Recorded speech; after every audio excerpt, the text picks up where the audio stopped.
Aeneid, Book 1, 292 to 296. Cana fides et vesta. Subject.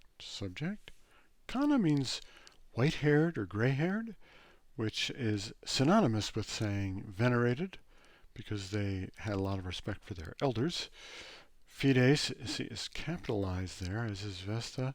So these are actually sort of personified gods. They're qualities. Fides is faith, with, I guess, capital F, right? And Vesta is the god of the hearth. Cana, white-haired. Remo cum fratre Quirinus. This is an astrophe, flip-flop. Quirinus means that is the apotheosized name of Romulus. Oh, so we're seeing Romulus and Remus again here. But they're together. This is the ablative of accompaniment, cum fratre Remo. Romulus with his brother Remus, dapunt, will make jura, laws. So they have reconciled.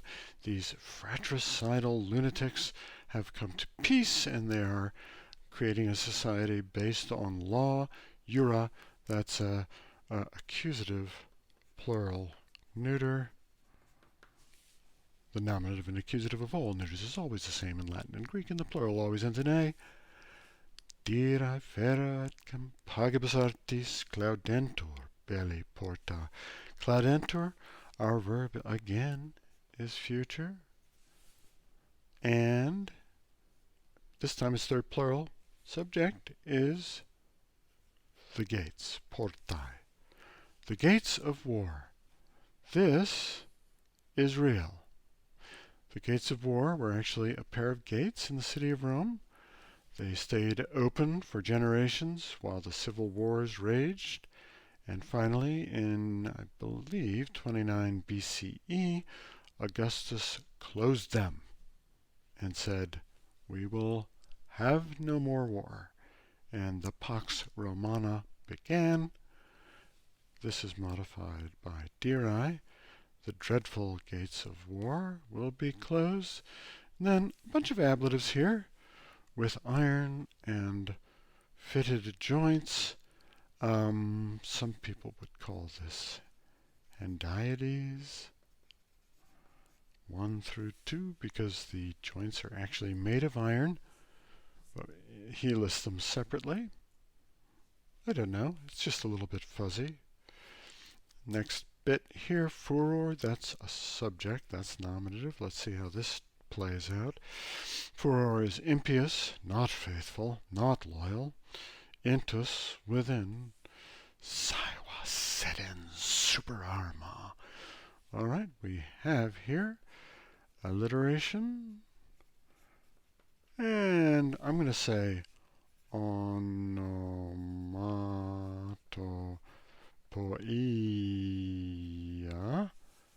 onomatopoeia, because this is the sound of this terrible furor, personified madness, capital M. Right? Capital M madness is sitting on top of its savage arms. Saiva sedens super arma. And he's hissing and spitting. Love that. And also impius intus. Nice ring there. Sedens. This is a present active participle modifying furor. He's sitting on top of his arms. Vinctus. This isn't defeated. Defeated would be victus, but this is vinctus, PPP. It is bound. When you see a passive verb form, look for the ablative. He's bound with knots. They are Ron's knots, and they are tied post tergum, chunk, behind the back. There are 100 of them, and he fremet, future, as always. He roars, horridus. What is that? Terrible, bristling, shivering, ore cruento, ablative, nice little chunk there, with gory mouth. Very graphic image. Not sure what kind of ablative, but you get the picture. Maybe an ablative of description. These gates of war were real, and also this picture of furor, madness. There is some evidence that Augustus had a painting of this furor made behind the gates of war in the Forum and described just like this, bound up and put to rest finally. So this image of peace, this is something that would resonate with the Roman reader, the Pax Romana. They were living it. They had lived through all of the terrible civil wars, and now things were looking a lot better.